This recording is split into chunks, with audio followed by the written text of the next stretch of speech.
Live. Word up.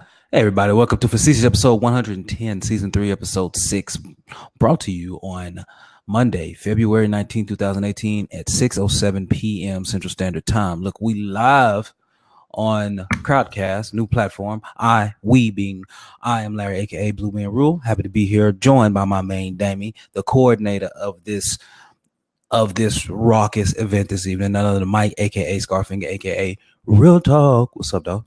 What's going on, bro? Like the show started and you put an Emmy Alex on me, bro. Like, You're like, hey, like, we were talking, and then all of a sudden, and you're listening too.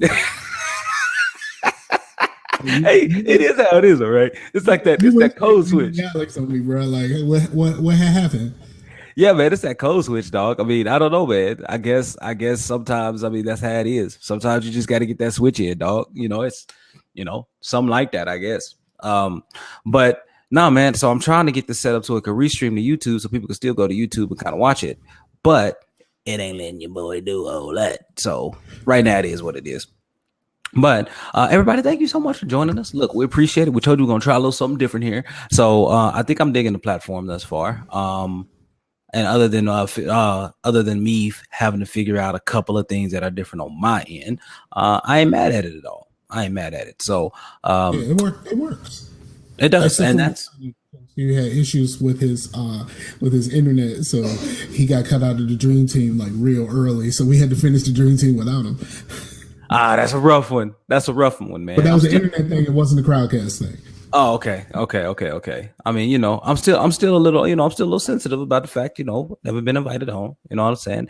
Never ever been on the Dream Team. Now that we have a consistent time, it's probably a little bit easier. We record at 5 on Sundays. Okay.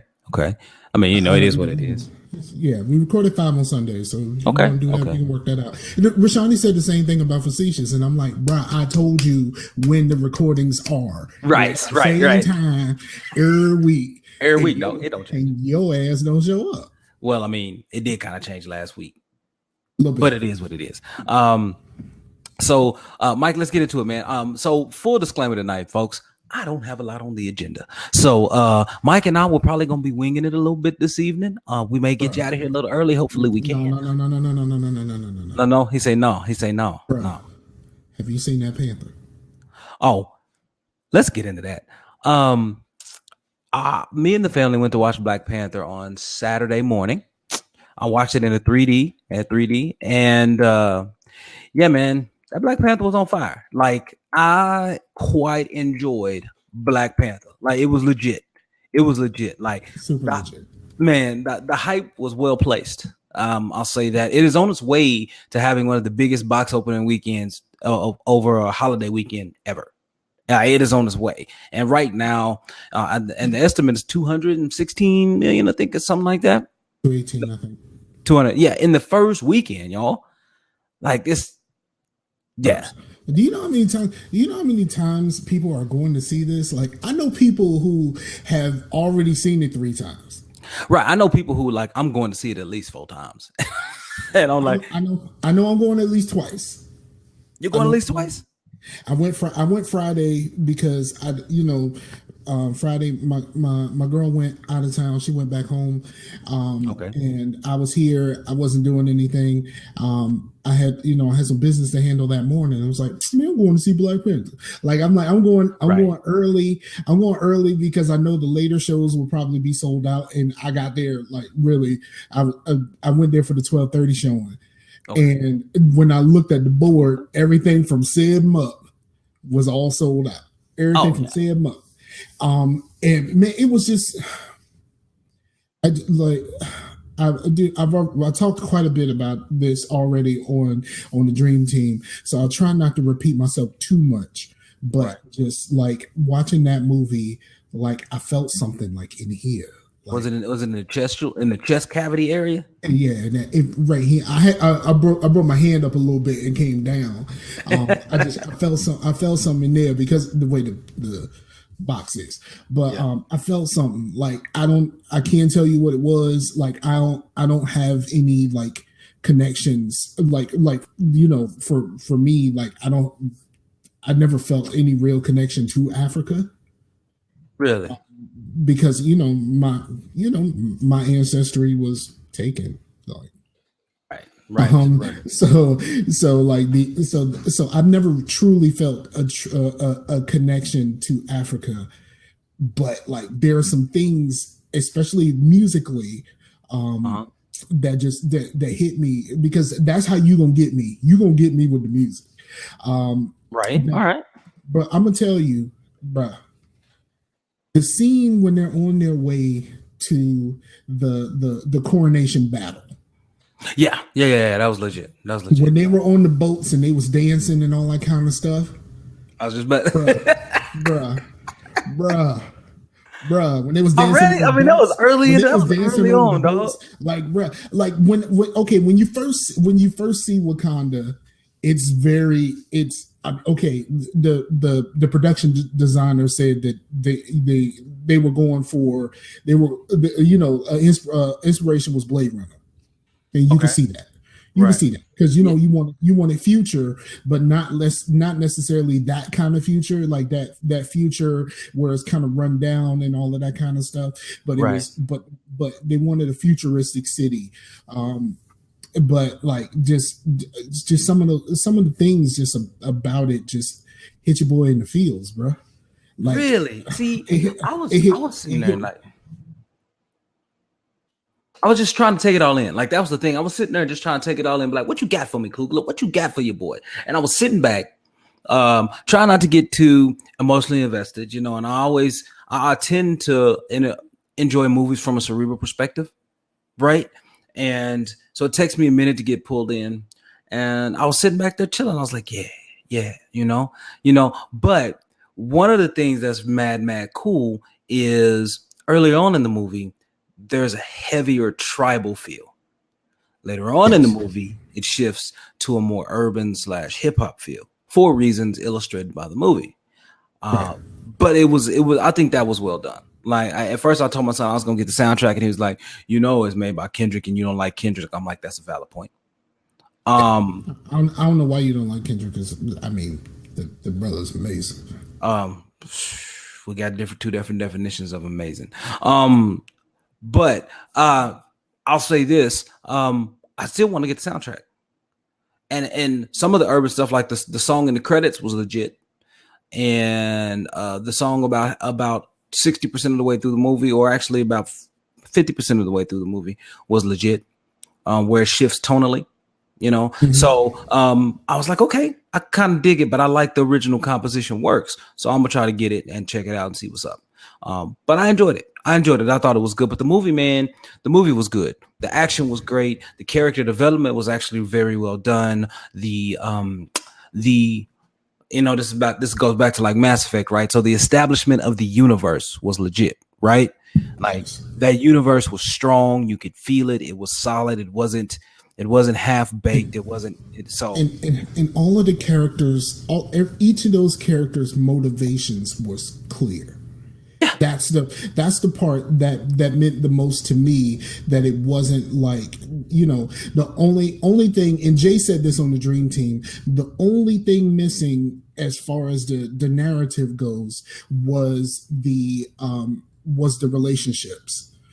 Because there's one relationship that's mentioned at the very beginning of the movie, and then it comes to a head at the very end of the movie, but there is nothing in the middle that shows that relationship building to where, when the conflict happens, like you understand how much of a break it was. Yeah, exactly, man. But while other relationships were established throughout, though, right?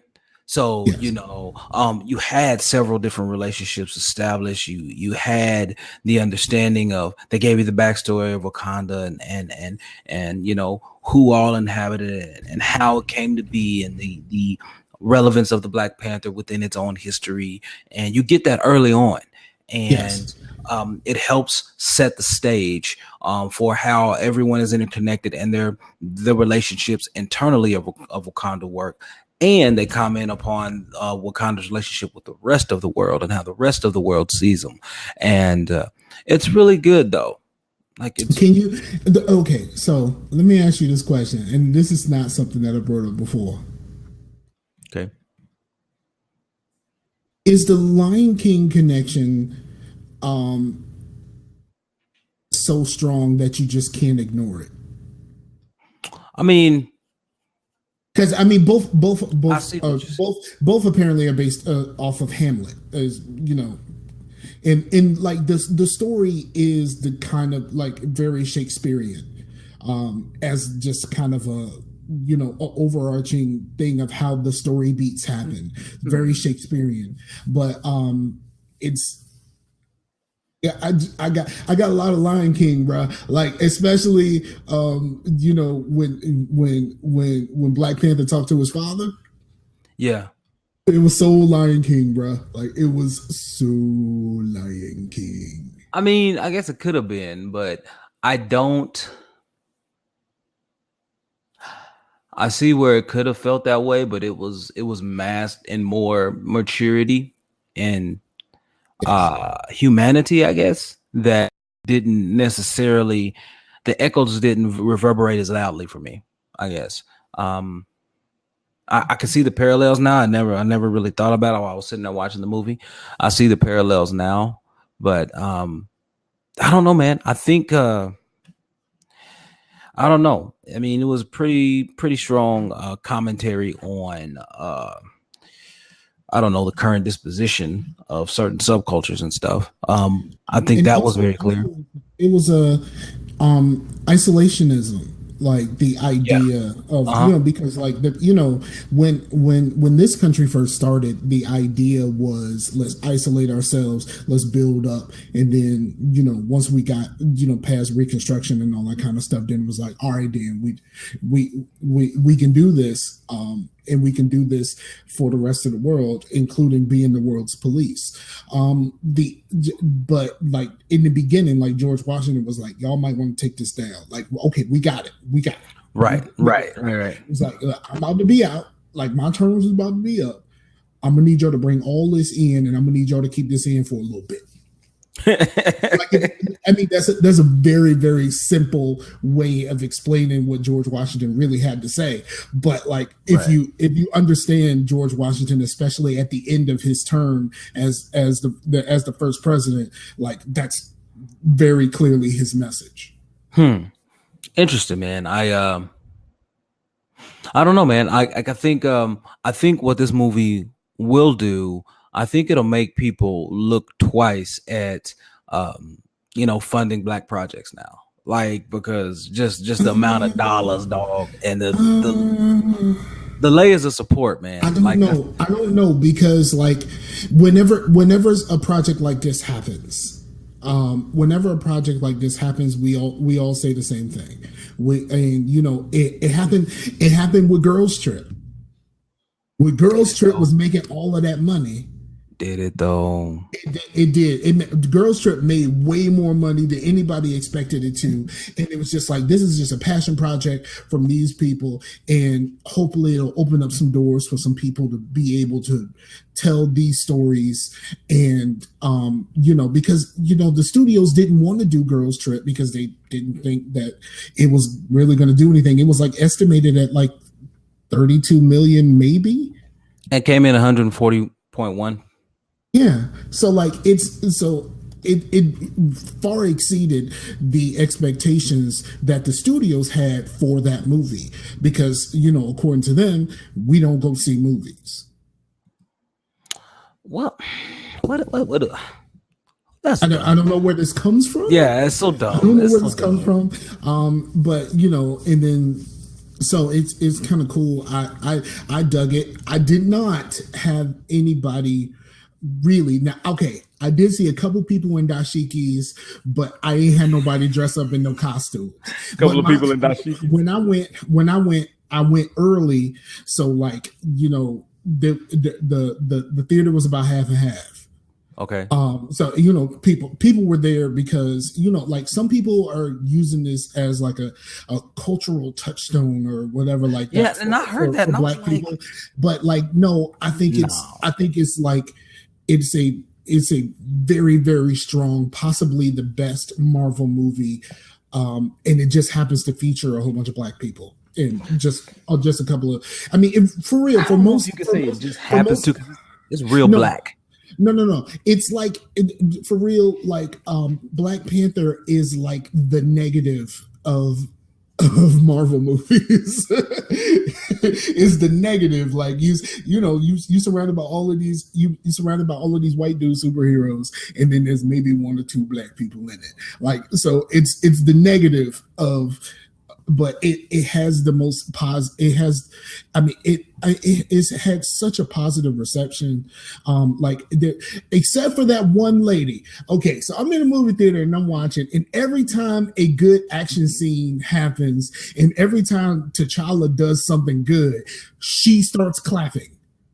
Every single time, man. Is she the only person in the whole theater that's clapping?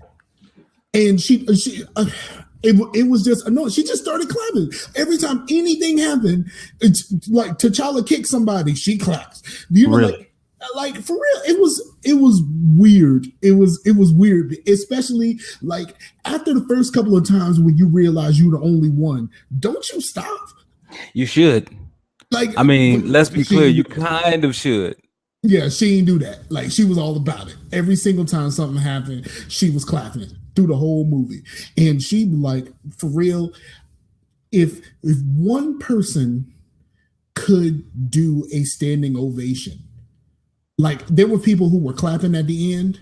There was a few of us that was clapping. It was more golf claps. It wasn't like uproarious, like that one moment in Superman Returns, bruh.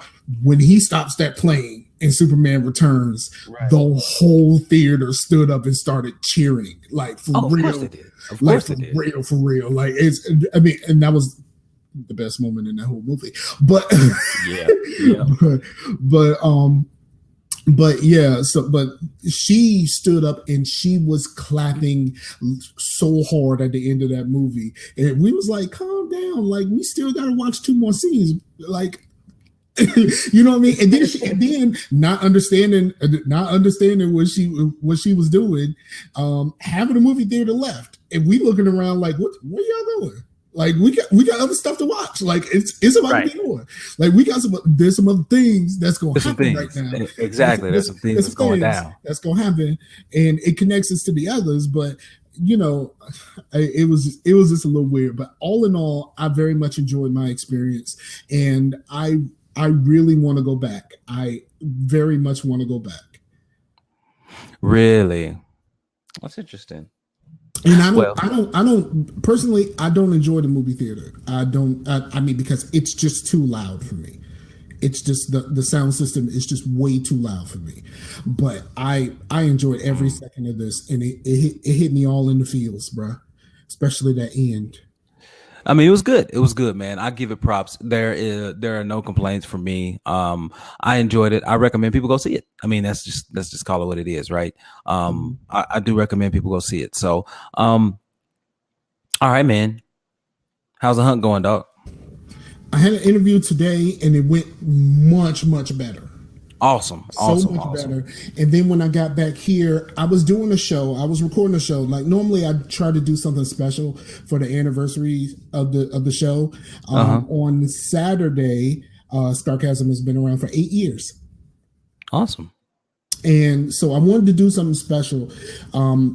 So I recorded a show with my Pooh Bear. Nice. Yeah, you mentioned you wanted to do that. It was, I mean, for real, we talked for like 2 hours, but the show was about an hour, and it took her a little bit, like, you know, like she's still a novice at this. Like she does live streams periodically where she's playing The Sims. Her mom will do live streams and stuff like that, playing The Sims. Okay. So, but like, you know, it's basically kind of the same as when I was playing Banished with her, where I'm trying to get her into it and get her talking and get her rolling into it. And like we kind of went off the path. Like I wanted her to talk a little bit about herself, her aspirations to want to be like a YouTuber, and stream and stuff like that, and what makes her want to do that. And then also, you know, we were talking about her 3 favorite games, which is Roblox, Minecraft, and The Sims. But The Sims conversation took a strong detour, and we actually we hashed out. Like the show ended up being much longer than I expected it to be. I expected to talk like a half an hour, but the show ended up being much longer than I expected because we got on this sidetrack about you know, if you play The Sims, there is an area of The Sims that is blank for you to be able to put your creations and whatever you want there. So like put your houses, it has like 15 plots or whatever like that. So her and I sat down and tried to figure out, she said she wanted to create some characters based off of celebrities, mostly music artists. Okay. So we sat down and we figured out a list of houses that she needs to build and furnish and add her version of famous people to it. All right. And the list that we ended up coming up, I ain't gonna tell you everything that's on the list, but it started off with Beyonce, and we ended up with the Migos. Like that's how. What? I'm telling you, it's. I mean, it was once we got rolling and I got her talking a little bit more, like we really got into it and we made a list. I mean, there's all kinds of people there, like people that you expect, some people you don't expect, but and there's a couple of my suggestions would be like I would really want to watch a house that Justin Timberlake and Janet Jackson are roommates. Like that's the kind of thing that I would like to see. So we had those conversations and she's gonna make that happen. Oh, cool. That's funny, man. That's good. Glad to see y'all getting out there playing stuff together like that, man. That's cool. That's good. So she gonna get that together, and then when she do a live stream, she gonna show everybody what she came up with. But then we had the conversation about doing a house for Prince, and then I'm like, well, you gotta make it all purple. And she was like, well, I don't know how I'm gonna pull that off. And I was like, no, you need to make it all purple. You ain't got no choice. It's Prince. You got to be all purple. Right. That's pretty much how it works. That's how it rolls. I mean, you got to throw purple in there, man. That's it. It's got to be. Yep. Straight up. Nah, you right. I ain't even mad at you, dog. I did. I will do one spoiler, one good spoiler. I want Michael Jackson to be a vampire. Do you? Yes, I want Michael Jackson to be a vampire. Okay. So he can do the Thriller dance. I mean, that's a zombie dance, but I know. But I mean, that's close. But I mean, he kind of looked like a vampire towards the end. He did. I mean, it's true. What you gonna say? I ain't got much on it. I mean, what you gonna say? All right, Mike. Scarcasm Game Night update, man. Y'all do anything? Man, we ended up playing Killing Floor. We ended up playing Killing Floor, and bruh, that just sparked me because I have been playing Killing Floor with randoms, and I will sit there for hours playing Killing Floor with randoms. I saved a bunch of videos, and what I did was if I played with a group. Now I've been playing on normal because there is no easy mode. It starts on normal and goes up from there. So I've been playing on normal with some people, and I'm trying to level up my firebug. And every time we beat the boss, I save the last 15 minutes. It's basically Xbox record that for PlayStation.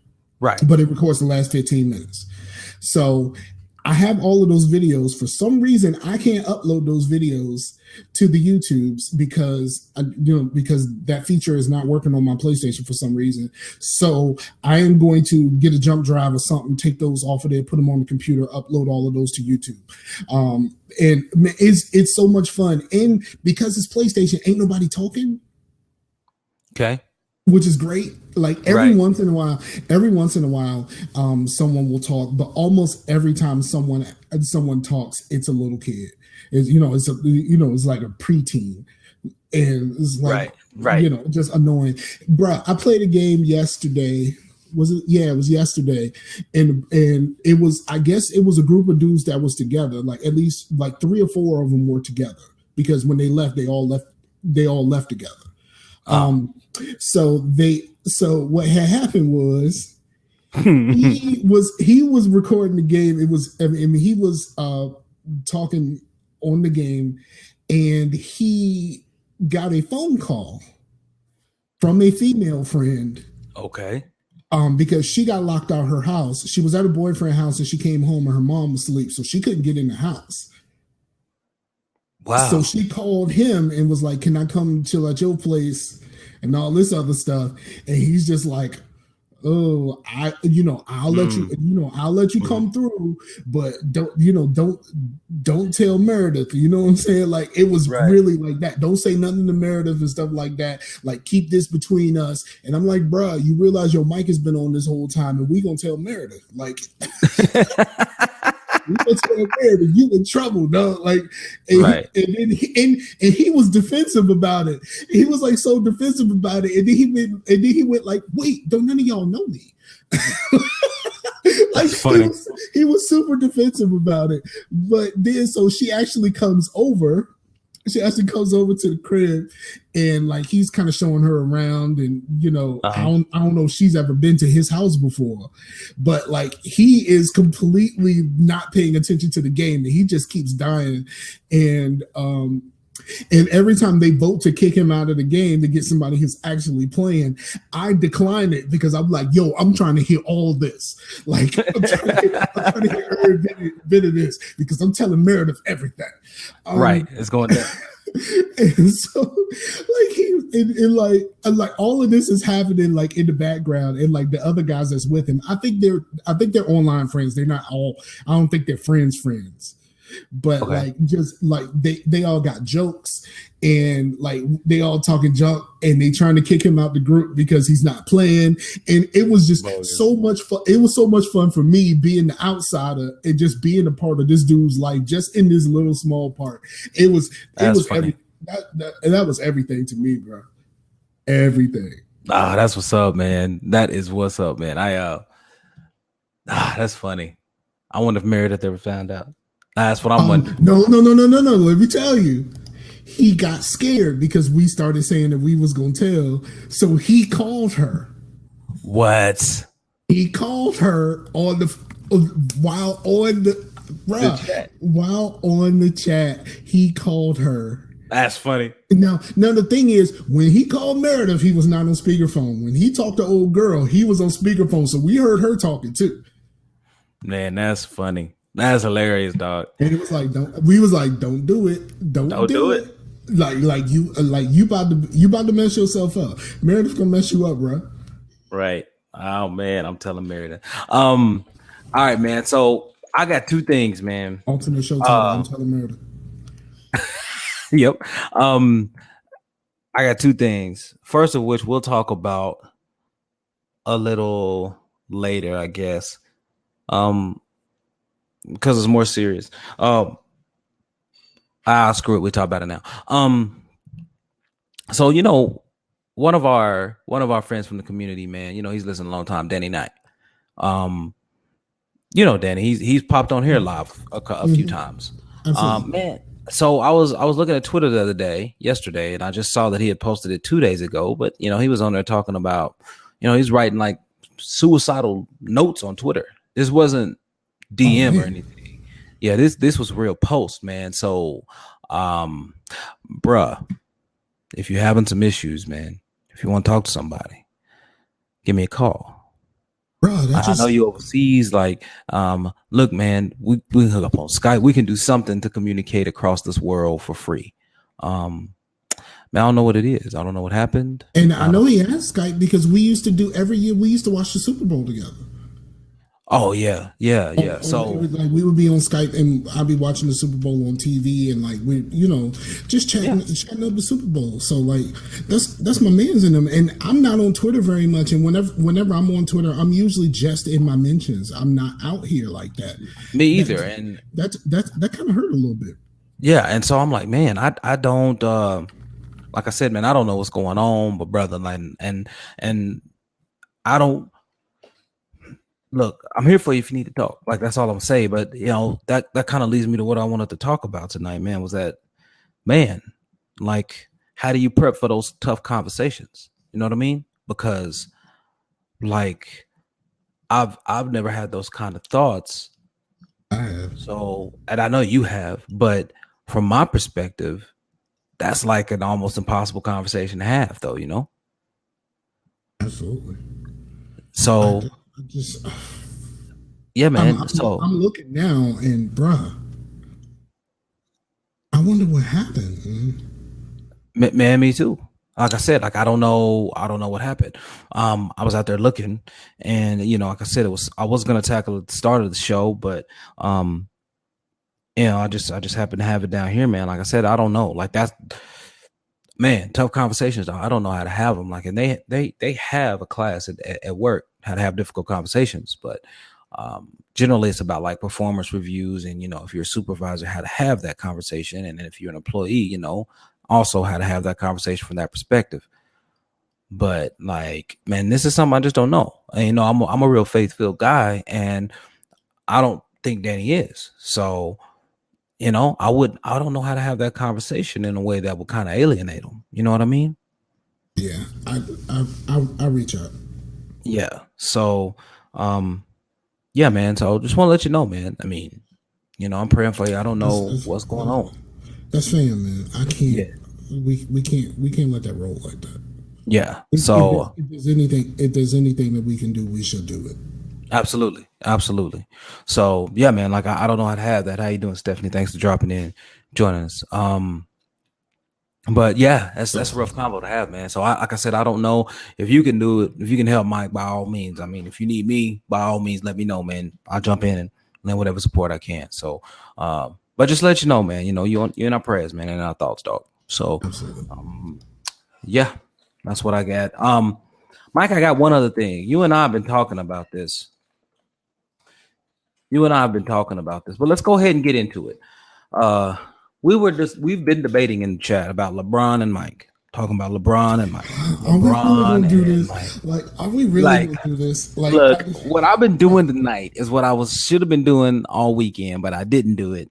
But I just wanted to run some numbers by you, just to let you know. Bro, like neither one of us is gonna change our stance on this.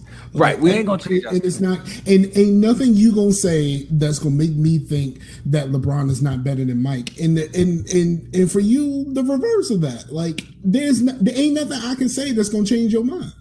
You're probably right. Right.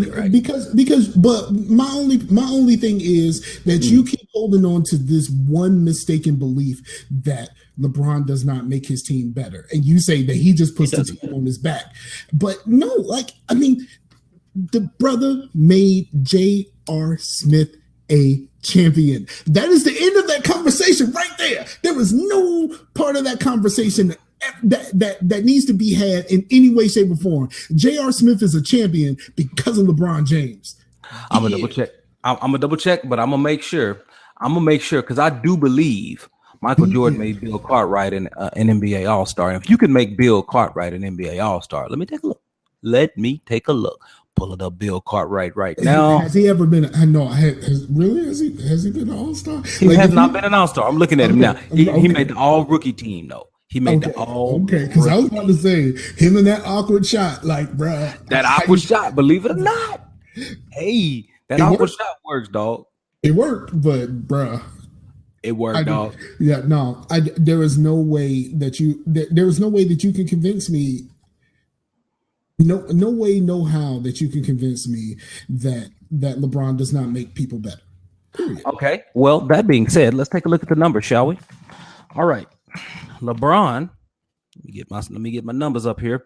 LeBron's career, let's look at his career from 2003 to 2010. He played in Cleveland. From 2010 to 2014, he played in Miami. And as you all know, 2014, he went back to Cleveland and is currently playing there. Let's look at I'm gonna say this. Let's look at some of the production numbers for some of his people. Okay. D Wade in 2010 was averaging 25.5 points a game. In 2011, 22.1. And 2012, 21.2, and then it dropped again to 19. Okay. Well, all right. Well, also you can attribute that to you can also attribute that part with Dwayne Wade to the rise of Chris Bosh. Like Chris Bosh became a more important part of their offense and defense the further along they went. Now his production did suffer because he was no longer a looter in a riot, but in the beginning they did not know how to use Chris Bosh. Not at all. And then, but however, but I mean, you have three ball dominant people on the same team, and then two of them have to say, okay, we defer to this dude. This is the dude, and we gonna ride him to the championship. Okay. Like, nobody even expected them to go the first year. So, but here's the thing. Here they expected it early, and it took them like 15 games to get ready, because I remember that. However, let's keep rolling on. Because the next person I wrote down was none other than Chris Bosh. So the year before transferring to Miami or being traded, he averaged 24 points a game, even. His first year was 18.7, second year 18.0, 13 year 16.6, fourth year 16.2. It continued to go down and down and down. Kyrie Irving in Cleveland. This is the lone standout right here. Chris Bosh and Kyrie Irving were both looters and riots before he got there. Like, and you could say what Kyrie Irving, but Kyrie Irving was a perennial loser until LeBron got there. He was, and he was always productive, but he's the one lone standout, really. So if you look at it, the year 14 through 18, 21.7, 19.6, 25.2, and 24.7. So he dipped down, he went down, and then went back up. Love, the year before, was 26.1 points a game. The first year he was in Cleveland with LeBron, 16.4 points. Then it went to 16. Then it jumped back up to 19 and dropped back down to 17.9. But then also, like, for real, what's up, Keith? Team, we talking team ball. We're talking team ball, absolutely. But my thing is, if we truly talking team ball, then those other stars around him should have been better. And outside of the Kevin Love and Chris Bosh are in the very same position, to whereas they both got brought into a 3-man super team, and no one knew how to use them in the early days. But here's the thing, though, man. Like, it even goes to like people like Ray Allen, not that big of a star at that time in his life when he went to Miami, right? The year before in Boston, he was averaging 14 points a game. Got to Miami, 10.9, and then the other year, 9.6. Yeah, he was coming off the bench. He wasn't scoring, but he was still a superstar, and I want to put it in. But he wasn't starting. He won't start him. You're right. Was not. However, he won't. However, Pippen. And this is as far as I got on my research, but Pippen with the Bulls, who started quite a bit before. See, Jordan got there in 80. Jordan's time was 84 to 98 in Chicago. That was his time. 84 to 98. All right. Yeah, and losing in the first round every round that he actually made it to the playoffs until Pippen got there. And then when Pippen actually got there, it was a 2-man super team. And then they added another member of that super team that wasn't a scorer. He was a defensive and rebounder. It was his job to get the ball. No. I'm talking about Dennis Rodman. Like, it was his. But they had Hope Grant way before they had Rodman, though. Yeah, but come on, Horace Grant. Like, come on. Hey, man, Hope Grant. Is Horace Grant going to the Hall of Fame? Right. So okay. If Horace in the Hall of Fame. Is Dennis Rodman going to the Hall of Fame? Dennis Rodman will be in the Hall of Fame, absolutely.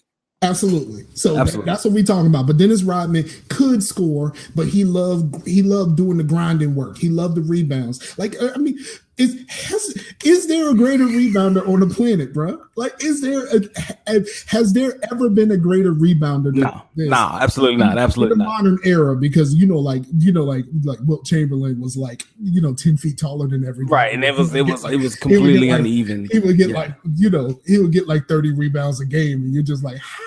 wow. And right. You do realize he's 3 feet taller than the rest of us, right? Like that type of stuff. Right. Well, Pippen, no, his stuff continually went up, right? So Pippen came into the NBA a little after that. But my whole point with that is he came in after that. He came in 87, 88 with the Bulls and was there until 97, 98. Okay. And his points per game were as follows. Now, keep in mind, Jordan is on the team the entire time. 7.9, 14.4, 16.5, 17.8. Except for when he left to go play baseball. And then Pippen was an MVP candidate. No, the departure time for Jordan was between, because he said he was in Chicago 84 to 98 and then Washington Wizards 01 to 03. No, but remember, he left. After the first 3 championships, he left to go play baseball. He came. Yeah, back I know he did, and then he came back. But my point is, Pippen continued to go up, and then 18.6, 22, 21.4, 19.4, and if you keep looking at those numbers, Jordan was definitely back during that time. And at the same time, Pippen had 7 NBA All-Stars. He was an All-Star 7 times and an All-Defensive Player 10 times. That's what I'm talking about. When I talk about the people around them are better, like the people around them are better. They improve year over year. They get better. They get recognized. They get acknowledged. With Bron, man, I'm sorry, bro. It just doesn't happen. LeBron, I mean, yeah, I get it. You can say that he put bad players on his back when he was in Cleveland getting into the playoffs. First of all, LeBron has never lost in the first round. Period. Jordan perennially until Pippen got there. Well, I mean, look, man. I mean, they had squads back then. No. Don't say that, because can you pull up the list that LeBron got to the finals with in Cleveland before he went to Miami? And you tell me, outside of Dwayne Wade, right? Okay. Because Bosh is questionable. Has there ever been another first ballot Hall of Famer on his team? On who? In their prime, because he did have Shaq for a year, and Shaq was way down there. Has you talking about Bron? Yeah. Has there ever been another first ballot other than Dwayne Wade? Has there ever been another first ballot? That's rare. Number one. How many first ballots did he play with? Did Jordan play with? I got it. He played with a lot. I got at least 2 first ballots. There's some other ones that might make it later, but no, first ballot. As I said, he played with at least. I mean, Pip is automatic. Pippen is automatic. Pippen is automatic, and Dennis Rodman is automatic. But keep in mind, Dennis Rodman was first ballot when he was in Detroit. Like his play in Detroit got him on first ballot. So the argument could be said that he was past his prime, but yeah, he's first ballot, right? I'll go Ray Allen. Ray Allen is guaranteed first ballot. First ballot? First ballot, son. First ballot. I know you first ballot, but you think that he gonna get in first ballot? Okay, let me just do this since I got these numbers pulled up right here. Let me just give you Ray Allen's. Let me give you his scoring. I understand that he should be in the Hall of Fame.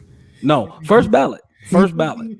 I don't know if that's a first ballot, dog. Like for real. I don't know, dog. First ballot. Dog, for real. Look, for a career, he averages. And based off of what Kyrie is doing this year, he might get to that first ballot status. Like, look, man, Ray is a career. Like for a career, he averaged 18.9 points a game. For a career, keep in mind his last season in Miami, it was the first time he ever scored less than double. He averaged less than double digits. Like, look, this is just how it is. This is how it worked out. Now, keep in mind, he played with Glenn Robinson in Milwaukee when he first started. And Glenn Robinson had the $109 million contract. Big dog. Yeah. Big dog. So these from 96 to 97, because him, Ray Allen, and Marcus Camby all came out. Him, Allen Iverson, and Marcus Camby all came out in the same year. 13.4 points a game. These are points per game. 13.4. Possibly one of the greatest drafts ever. Yes. 19.5, 17.1, 22.1, 22, 21.8, 21.3, 24.5, 22.5, 23, 23.9, 25.1, 26.4. Like, this is Ray, dog, bringing that heat. I still don't know if he's first ballot. I'll give you. He's first ballot. I do think he belongs there. Think he belongs there. I don't know if that first ballot is going to be like. It all depends on who else is on that ballot. Because like if I'm telling you, like he might end up. I think he might end up in a TO situation. He could be. I doubt it. Unless, okay, so here's the thing. If it comes down to Iverson, Camby, and Allen, and Iverson is going in regardless. He's in already though. Yeah. And so, but Camby, no. But he hit that mountain up front, and then it was very like I wouldn't call it a nosedive, but that incline was steep. I mean, that decline was steep. Like it was real steep. Like silly, man. It was real steep. Like when he came in, he was everything. All right, so let me ask you this question. Yeah, go ahead. That draft or LeBron's draft? Better draft. Remind me who LeBron had in his draft class. That would be LeBron, Wade, Carmelo. Hold on, let me see. Hold on. Let me see. 2003 draft. Who was in the 2003 NBA draft? LeBron, Darko Milicic, Carmelo Anthony, Chris Bosh, and D Wade. That was a top 5, dog. Like other than Darko, that's kind of strong. Other than Darko, like for real, like that's some heat right there at the top. Let's see, 1997. Remember when we thought Michael Peters was going to be everything? Who? Michael Peters. Yeah. Oh, no. He was balling. He was balling in the early days. Let's be honest. Remember when we thought Kurt Heinrich was going to be like the best shooter of all time? Going to be not lights out, bro. Lights out. Okay. So here's the thing. Ray Allen's class has some people, dog. Let's go. You ready for number? Wait till I get to number 13. No, do the top 5 first. Top 5.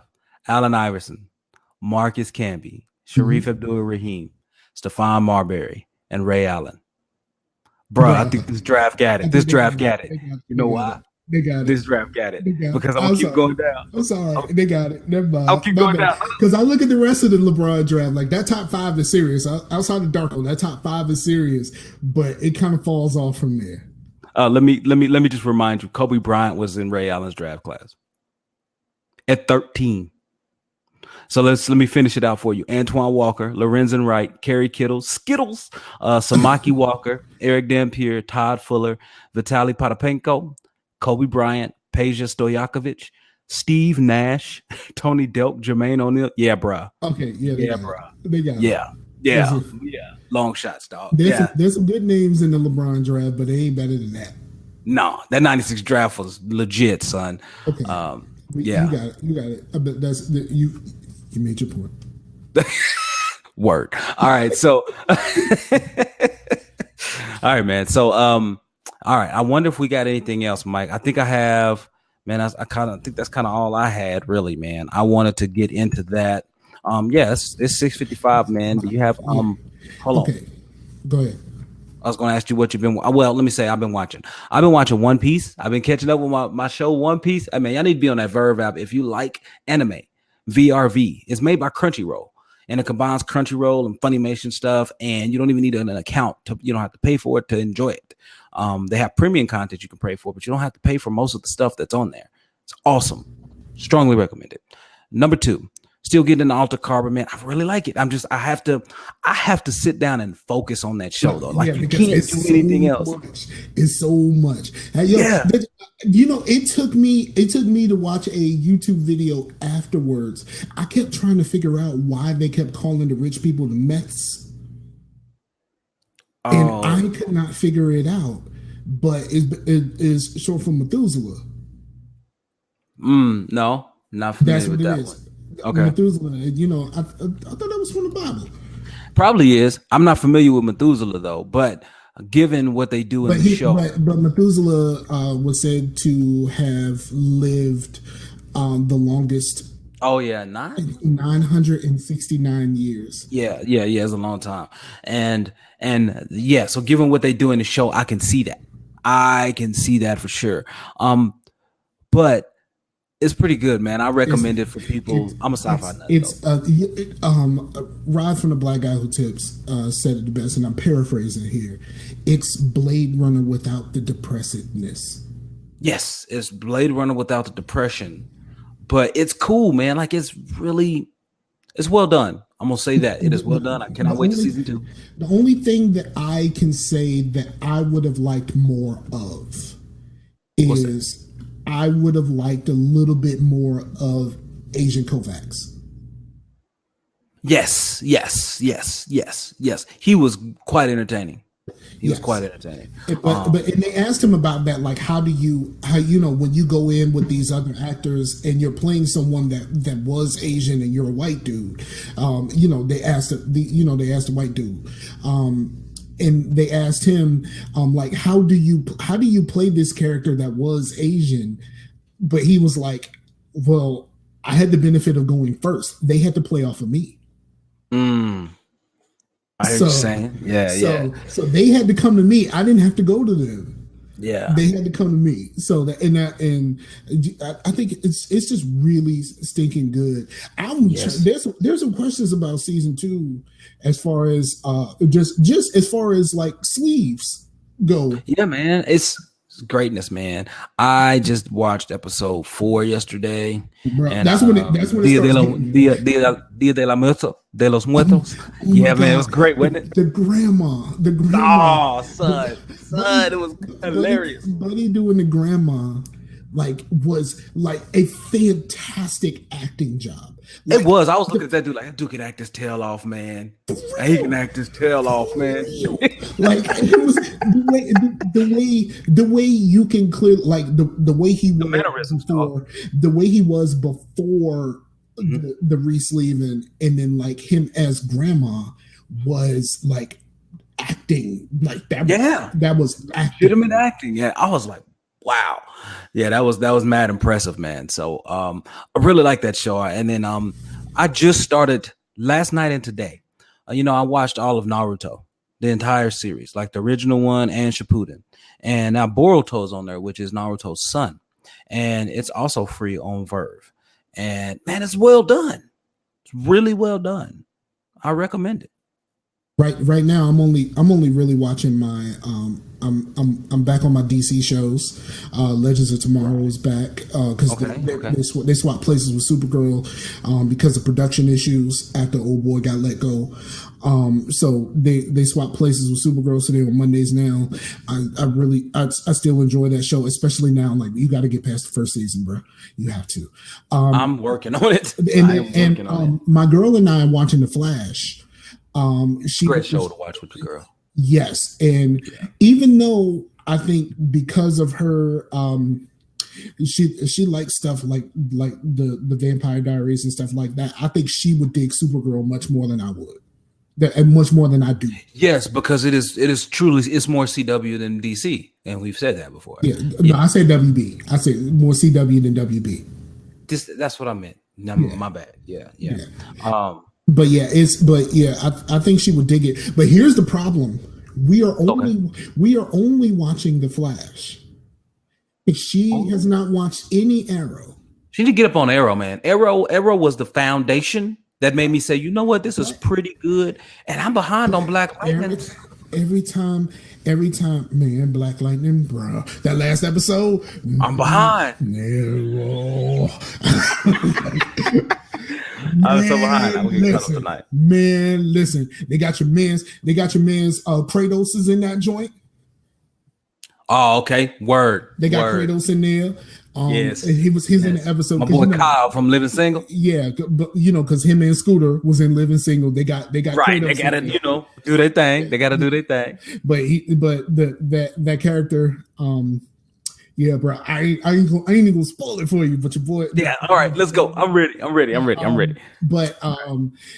But yeah, the crazy part about watching The Flash is whenever they have a crossover, it's always super spoilery, like for Arrow, because like they do the whole thing. Like when Felicity shows up the first time, she shows up the first time, and they both realize that they like each other, but they both in love with somebody else.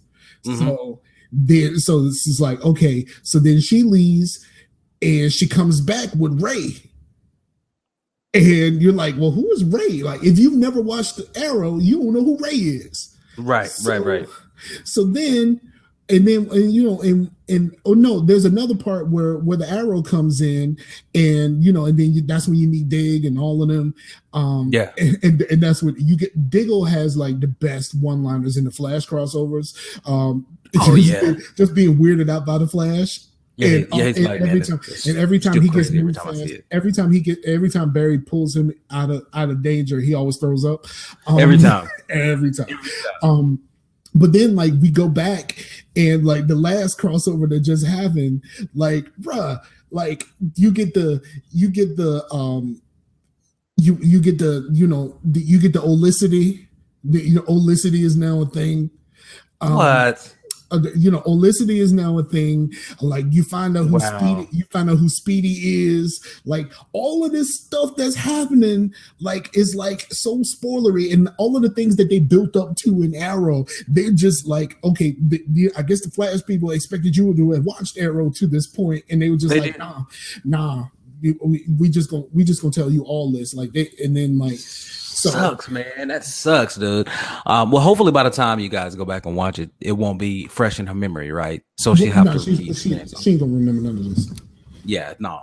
So, all right, man. You got anything else? Because we can get out of here otherwise. Man, I'm still trying to play some Killing Floor, man. So if y'all got some Killing Floor on PlayStation, holla at your boy at 9 Eastern. It's the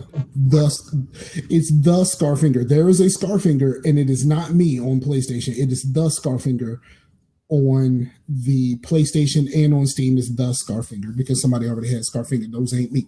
I'm only Scarfinger on Xbox. Word up. So, yeah, man. If not, I'm gonna play with some randoms like I've been doing. Like I'm be staying up like 3, 4, 5 o'clock in the morning sometimes, just banging this out with randoms, dog. It's like I don't even play games with randoms. Like, but like I wanted to play. Chase was moving and stuff, and I'm just like, yeah, I'm gonna have to do this without you. So like my Firebug is now like a 18 or something like that, 17, 18 level, and like for real, I've been out here grinding. Nice, man. Tentatively, yes, Keith. He says, "Is this the new location for the show?" Tentatively, yes, because this so far this is working out very well. Yeah, seems to be working pretty good. Seems to be working fine. I'm gonna figure out how to get my Restream going so I can rebroadcast it out to YouTube, Twitch, and Beam at the same Mixer at the same time concurrently. So we'll figure out how to get that going. But in the meantime, yeah, I think this is pretty cool. This is pretty nice, man. I quite enjoy it. But all right, I need to send some money to Rashani though. Okay. Because I ain't paid since December. Don't tell nobody else. All right. Even though he ain't gonna see this. All right. So many shout outs to people who joined us live tonight. Shout outs to Stephanie and Keith for dropping in. Look, we appreciate it. Also, extra shout outs to my boy Casual Terror who dropped in, and actually we played some Divinity Original Sin together, man, and it was fun. It was quite good. We need to play some Killing Floor on PC, bro. I got it on PC. I mean, we can make that happen. We can make that and happen. Then it's already installed. When you want to do that, let's let people know when tentatively when we can do that. I'm gonna go with it on Friday night. I mean, I know OFRN they do their stuff. We can do that Friday night though, because we can still jump out there and then jump in the party with them, and we can still have a good time, and it could be good. Yeah, so absolutely. And like half of them got the game anyway. Like I say, I played with the Geeks and Knox before. So yeah, so we all got it. But, so it should be good. It should be good. I still got it. Felt a little queasy about playing on PC. Like he was like, okay, I guess I'm done with this PC stuff. I won't get out my office. What is Knox talking about? Like I totally changed the title when I put that show on the Scarcasm. I saw that. Yeah, I did put the regular title as a subtitle, but I don't know how that shows up because when you with Libsyn you can do a subtitle, but I don't know how that shows up. So. Yeah. I think it kind of varies per service depending on what they pull from. But yeah, I downloaded it today, and I did see the what is Knox talking about, but I didn't see how it came in. Yeah, so I'll take a look at it. You was there, so ain't nobody you listening to the show. I wouldn't listen to the show. But I'm stepping up. I'm stepping up my production game. I am also doing a lot of I wasn't doing a lot of noise canceling before. Yeah. So I'm trying to step up my production methods and trying to get that right. I should have the show with Pooh Bear and I up tomorrow. Okay. And but yeah, man, like, so thank you again for asking about the hunt. I think the job interview went very well. And then after I did the show with Pooh Bear, I got a phone call from a moving and storage place that I just randomly sent a resume to, and she said she's gonna talk to her bosses and see what's up. All right, man. Yeah, keep you in the prayers, dog. Get you some favor, man. Get you out here. Get you employed again. And shout out to my Pooh Bear who turns 10 next week. Yeah, many shouts, man. Yeah, I had to go to. I went to GameStop today because she wants to get into Pokemon, but the cards. Oh, really? But I don't know nothing about the cards. So I went and I was talking to the brother at GameStop, and he didn't know nothing about it either. He was just like, okay, the only thing I really know is, like, don't buy these tins, because these tins are add-on cards. These packs right here are the starter decks, and at the very least, you have everything to play the game in this starter deck. Then you can add on the other stuff. So I'm thinking I'm trying with some starter decks, and then add on some tins, and see about getting this thing popping for my word up, man. 10th birthday. Cool. Man, shout outs to everybody. I said shout outs to Stephanie and Keith already. Shout outs to Casual Terror for joining. Shout outs to Danny, man. And man, let us know what's going on, man. For real. Word about you, man. Yeah, I'm gonna do that reach out real soon. Okay, yeah. Many thanks to Marvel and Ryan Coogler for making a great movie, man. Black Panther is really good. Once I see it the second time, then I can officially say it's my favorite Marvel movie. Right now, it's still the first Avengers. Because I did not like Winter Soldier that much. Neither did I. Let's be clear. Again, thank you so much, y'all. Really appreciate it. We'll be back in your ear and in front of y'all again next week. And Mike, we're gonna have to figure out how I go record this. I know this archives on this page later. If I can download it and I won't have any problems, I'll let you know. Either way, I'll let you know. But we should have this up. Everybody, thank you so much for watching and or listening. Mike, you're gonna have to close it out because I don't have the control. All right. You say your thing. Peace out to the Warriors, and then I press the button. Bam.